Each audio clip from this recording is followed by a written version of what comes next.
Welcome to millets kitchen. జొన్న అన్నం చూడండి ఎంత మంచిగా వచ్చిందో. చూడండి నెయ్యి వేసినండి మంచిగా. మీరు నెయ్యి వేసుకోవచ్చు మంచిగా. ఎంత సూపర్ వచ్చింది చూడండి రెసిపీ. మీరు కూడా చేసుకోండి, ఇది చాలా మంచిది ఆరోగ్యానికి. దీనికి కాంబినేషను ఇప్పుడు ఇది మునగాకు పప్పు అండి. ఇప్పుడు ఆ పోపు అంతా మంచిగా ఒక 5 minutes తర్వాత ఇట్లా అవుతుందండి మంచిగా. ఆ పోపు అంతా ఇందులో వేసి కలిపాను. ఇప్పుడు లైట్గా కొత్తిమీర వేసుకోవాలండి పైనుంచి మంచిగా. చాలా స్మెల్ వస్తుంది, టేస్ట్ సూపర్ ఉంటుందండి. ఇది మనం ఇట్లా పల్సగా చేసుకోవాలి మంచిగా. చూడండి ఎంత మంచిగా వచ్చిందో. మీకు ఇది చపాతీకైనా రైస్లకి ఇట్లా జొన్న అన్నంకి వైట్ రైస్కి దేనికైనా బాగుంటుందండి. ఓకేనా అండి, చేసుకోండి, లైక్ చేయండి, షేర్ చేయండి.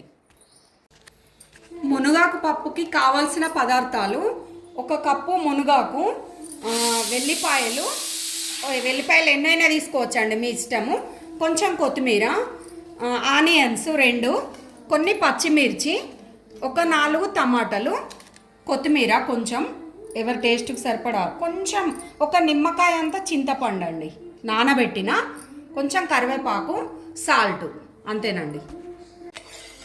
మునగాకు పప్పుకి ఇది ఒక మట్టి పాత్ర తీసుకున్నా, మీ ఇష్టమైతే గిన్నెలో కూడా ఉడికించుకోవచ్చు, ఎట్లయినా కాదు. ఇది ఉడకబెట్టి పెట్టుకున్నానండి కందిపప్పు. ఇట్లా ఉడకబెట్టి మెత్తగా అయినాక ఒక 5-6 విజిలీలు అయినాక వాటర్ కలిపి ఇట్లా పల్చగా చేసుకున్నానండి.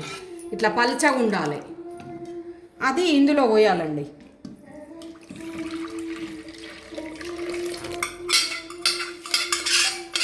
ఇందులో పోయాలి.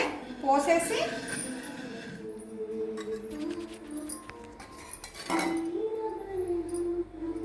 అందులో ఆనియన్స్ వేసుకోవాలండి.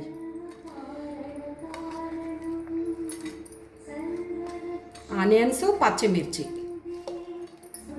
టమాటా, కొంచెం కొత్తిమీర, అందులోనే కళ్యామాకు, అందులోనే చింతపండు రసం,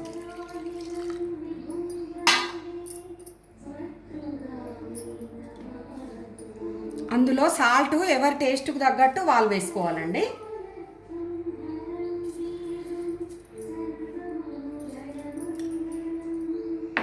కారము నేను కలర్ కొరకు వేస్తున్నా, మీ ఇష్టం ఉంటే వేసుకోవచ్చు, లేకపోతే లేదండి. ఇది 1 చెంచాడు కారం,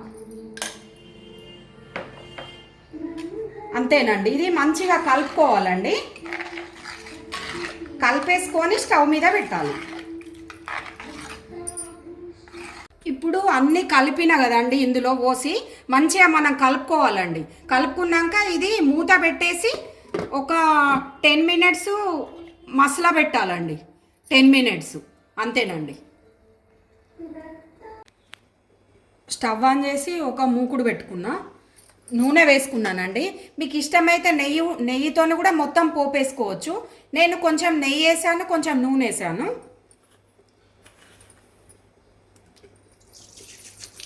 అందులో 1 చెంచాడు ఆవాలు వేస్తున్నానండి, 1 చెంచాడు జీలకర్ర. పోపు ఎంత వేస్తే అంత బాగుంటుందండి. అందులోనే వెల్లిపాయ వేస్తున్నానండి, అందులోనే ఎండుమిర్చి,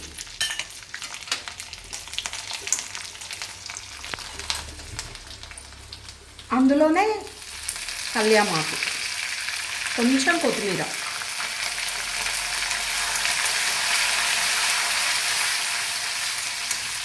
ఇది మంచిగా ఫ్రై అయిన తర్వాత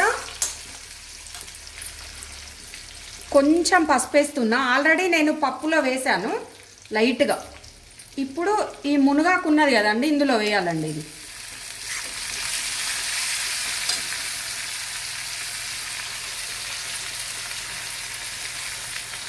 మునగాకు కడిగేసి పెట్టుకున్నాం కదండి, అది ఇందులో వేసేయాలి. ఇది మంచిగా ఫ్రై కావాలండి. ఒక 5 minutes మనం కళ్యామాకు ఎట్లా వేగుతుందో, కళ్యామాకు వేగుతుంది చూడండి, అట్లా వేయించాలండి దీన్ని మంచిగా. చూడండి ఇప్పుడు పప్పు ఇట్లా మంచిగా మసిలింది చూడండి, ఎంత మంచిగా వచ్చిందో. ఇప్పుడు ఈ పోపు ఇట్లా వేగాలండి. చూడండి మన మునగాకు మంచిగా వేగకపోతే చేదొస్తుందండి. ఇందులో వేస్తున్నా ఇప్పటిది మంచిగా ఇందులో మొత్తం పోపు అంతా వేసేసి ఒక 5 మినిట్స్ మూత పెట్టేయాలండి. కలపొద్దు, ఒక 5 మినిట్స్ దాకా మంచిగా ఇట్లా ఉంచాలండి. ఫ్లేవర్ అంతా దానికి పట్టుకుంటుంది పప్పుకి. జొన్న రవ్వ అన్నంకి ఇది జొన్నలు మంచిగా కడిగి క్లాతులు ఆరబోసి మిక్సీ చేసుకున్న జొన్నలండి. ఇవి మంచిగా ఆరబెట్టి క్లాత్ మీద ఆరబెట్టి మిక్సీ చేసిన దీనికి 1కి 4 ఎసరు పెట్టుకోవాలండి.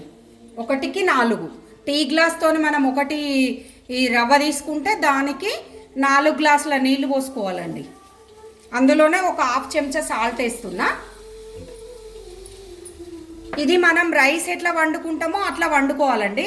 కాకపోతే కలుపుకుంటూనే ఉండాలి. ఇది కొంచెం ఇది దాని లెక్క కాదండి, మంచిగా కలుపుకుంటూ ఉండాలి.